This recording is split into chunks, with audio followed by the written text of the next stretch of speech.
Hi there, it's me, Dolls and Pop, again, back with something new.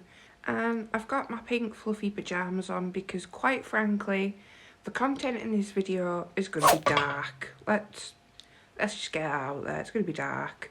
So I thought that my strawberry hoodie would help offset that somewhat. Today, I want to do a quick video because, well, we've discussed before that I don't scare very easily, and there's nothing really that disturbs me at any great level. So today I wanted to talk about some things that have made me a bit uneasy and a bit unable to get it out of my mind. So today, in a kind of new video, because I've not really done this before, today is a short video list of 5 of the most difficult documentaries that I've ever watched. I love documentaries. I love serial killer documentaries. I love true crime documentaries. I don't care if it's on a streaming service, on the telly, or if it's on YouTube, because there's loads of really good crime YouTubers out there, which, you know, you've been on the internet, I'm sure you know that already. But some of them are just worse than others. Some of them are a bit more grisly, a bit more disturbing, a bit more whoa, what the hell. So I thought that today I would list the ones that stuck with me the most. You may find the link to all of the videos that I've mentioned, but I'm not sure how long some of them are going to stay up for, because some of them are probably, you know, not supposed to be there. Albert Fish, aka the Werewolf of Wisteria.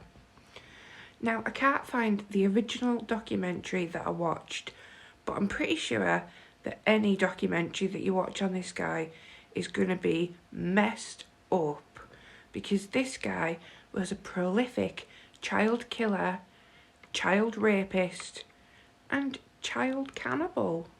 I've included a link to a video from a YouTube channel called ObsoleteOddity.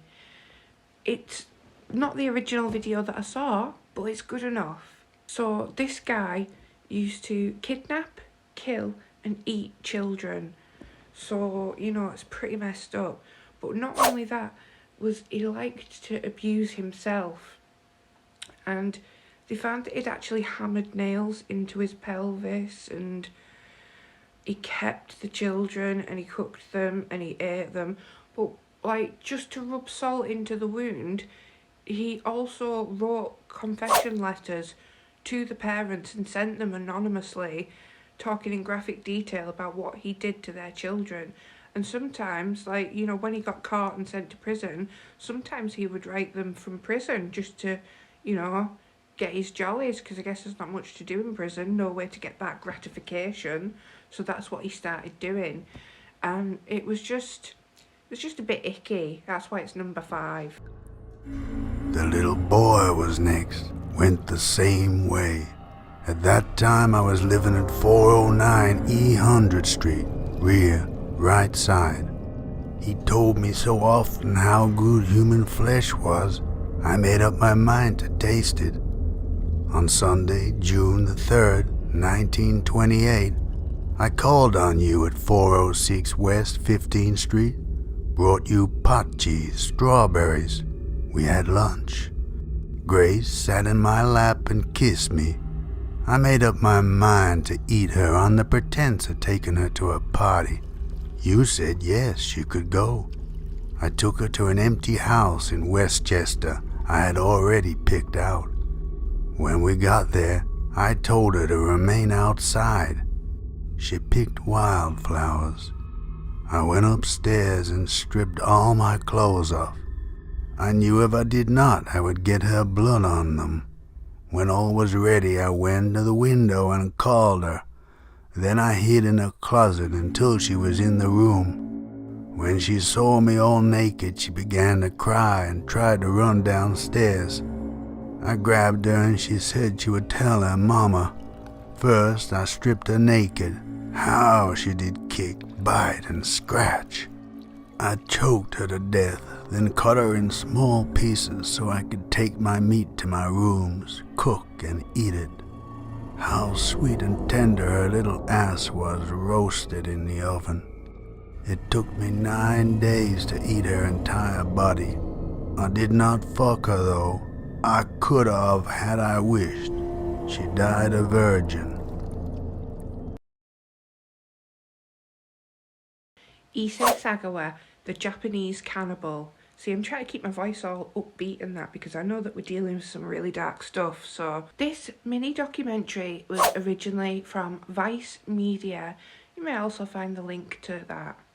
Issei Sagawa was the Japanese cannibal who killed and ate multiple people and never went to prison for it because of technicalities with Japanese law. So he is just still alive now. He's not in prison, he's free, and after what he did to his victims, torturing and eating them, it's just pretty messed up that he's free. So that's why that one got to me, because like the guy committed some heinous crimes and he's just walking around having an interview at a tea party. もう一晩でも食事をルネとしていたら食べる対象には考えたことはない。私でもうまあ細かいこと言わなければ僕の日本人の先生がドイツ語のでこの詩を読んでほしいと頼まれたらお願いします。もちろん全部嘘ですけどそういう、設定をしたんですね。で彼女も快くそういうことを疑わない人だから、読んで、まあ僕が詩を選んで短編集ですから短編詩集で読んで彼女は読んだけどどうしてもやっぱりもう普通に話してる時はニコニコして話してて怖かったです本当に。それでも引き金を引いてしまいました。でずっと彼女は声をしてたんですけどピタッと当然その声が止んでまず前向きに机の前にうつ伏せになってそれから椅子ごと後ろに倒れてきた。小さなタオルを持ってきて血を頭の下に敷いてそれから、服を脱がすんですけど自分の書いたシナリオずっと前からそういうシチュエーションを考えてどっから食べるどうやってやる全てこう頭の中にシナリオができてたんです。中で書いていてまずお尻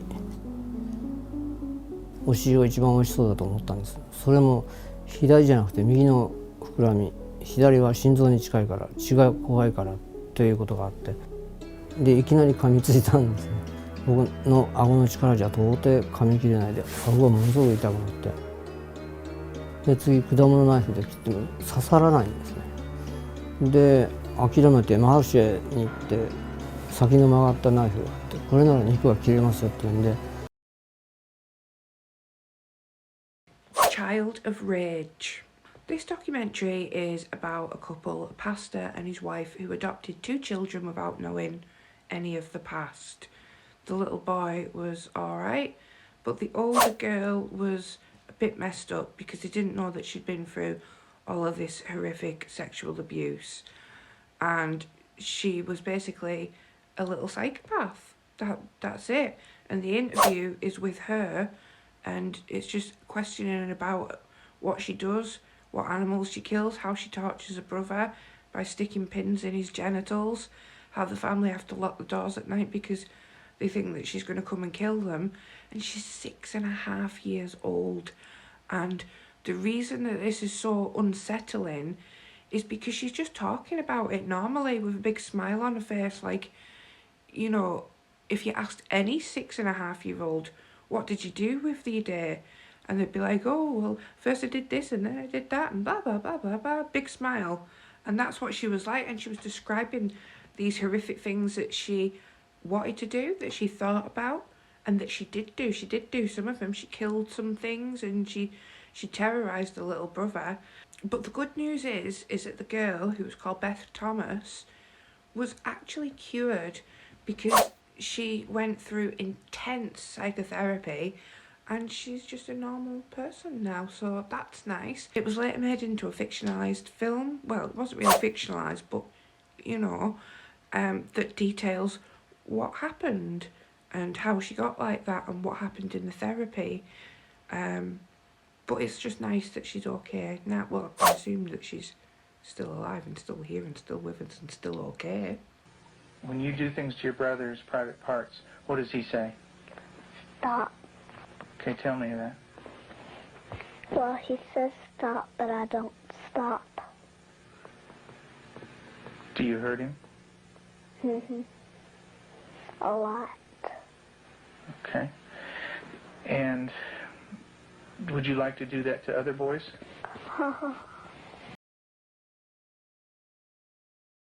The Anthill Kids.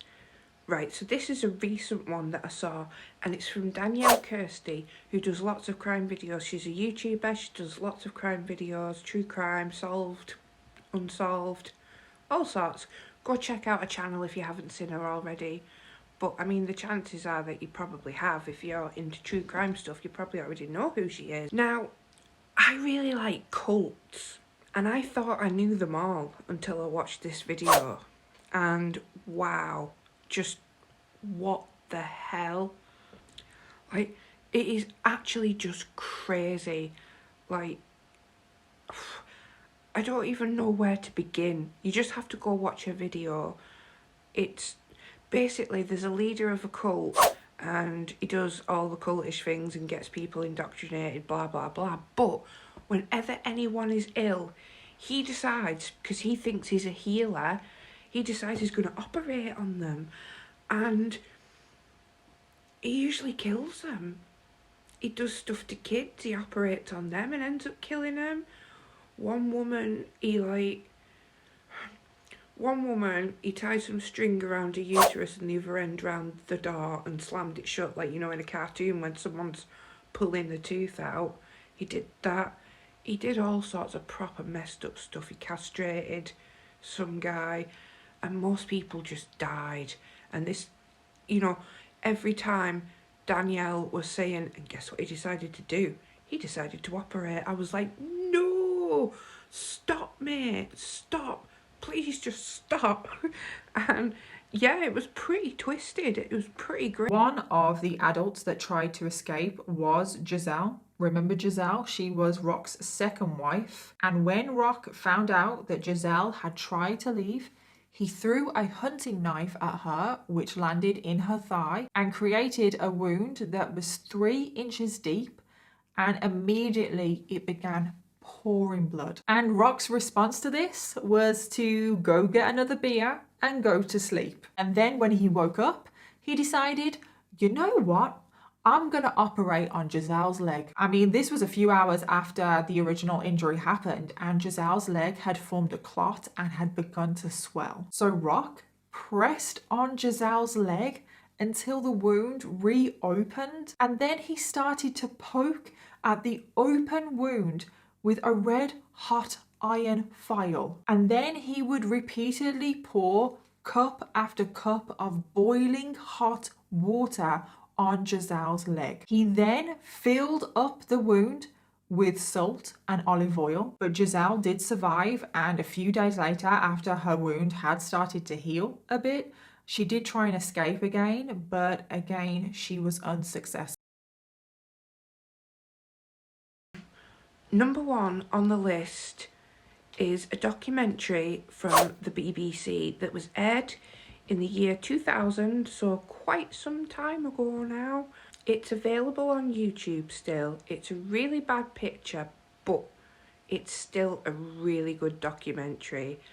Like, it's enjoyable, but it's dark as fuck, right? It is about the New Mexico State Penitentiary riot, which is the worst prison riot in American history. Lots of people died in very bad ways, and it's really heavy. Due to improper living arrangements and security, prisoners were able to seize full control of the prison. 12 officers were taken hostage during the 36-hour riot. None of them died, but most were beaten or raped. 33 inmates were killed, and over 20 were treated for injuries. My whole cell block was literally, it was It looked on fire. The walls were all black. Everybody, there was masked individuals walking around, people that looked like they were all on drugs. And I looked down the hallway, literally down south, and it was just a strange mist in the air. This is where I didn't realize how serious of a situation this was, because that's when the penitentiary was already being flooded. There was a foot of water that we were walking through, and that's when we were transferred, I would say Saturday evening up here into this day room of cell block 6. Right in here's where we spent our last day before we were released inside of cell block 6 in here. And this is where the real terror really came in. That's when individuals walked in here and said to us, you want to see how serious the situation this has come down? This individual came up in front of us and was literally holding a human head. And it is quite traumatizing to speak about this still, but he put this head right in front of each one of us, and they told us to choose which one of us would be next. This decapitation. I didn't realize what it was, and I said, my God, to Edwards, could that be something from the kitchen? He says, no. He about went into shock. It was a human head. It was a black man's head. Later on, I come to learn now it was Paulina Paul.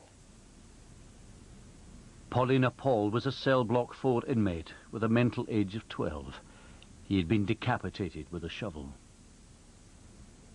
Though it's not a documentary, I feel that this particular episode of Dr. Phil should be mentioned because it is so gross that I couldn't even watch it all. Season 12, episode 21, tells the story of Tina, a mother with severe Munchausen syndrome. Tina's fascination is bacteria, and the episode has grotesque details on how Tina cultivates, harvests and uses the bacteria to infect any open wound on her body. But first, Tina is a 52-year-old woman who for the past 2 decades has been making herself sick by injecting herself with homemade concoction out of stuff such as feces, fish tank water, and anything else she could find. Now, but before we go any further, I need to warn you that this is not a piece of tape that children should watch.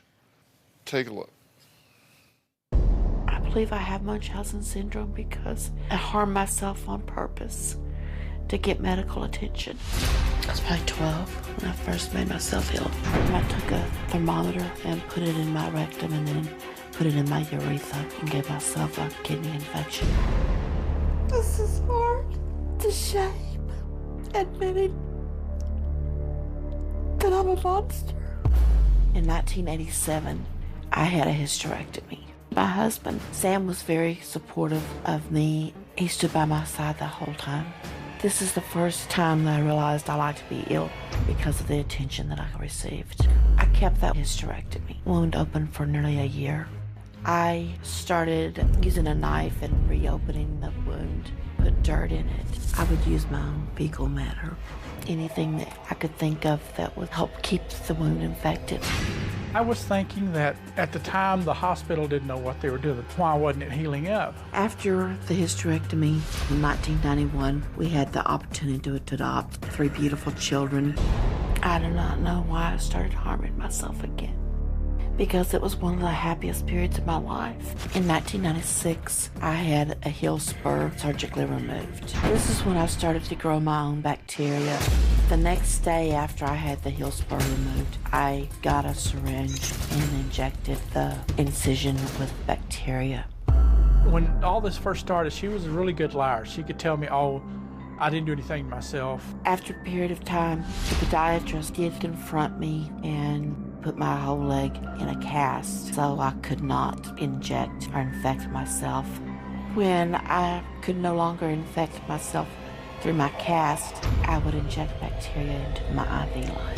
At one time, the hospital had cultured out 32 different bacteria that she had put into her body through injection. One time I smuggled a syringe with aquarium water in it into the hospital. And when I injected it into my IV line, it caused me to go into renal failure. Thanks for watching. If you enjoyed this video, then please like, share, comment and subscribe. You'll find all the relevant links discussed in this video in the description, and you can see my most popular socials on the left. Just search @Dolls and Pop and you can find me on most websites. See you soon.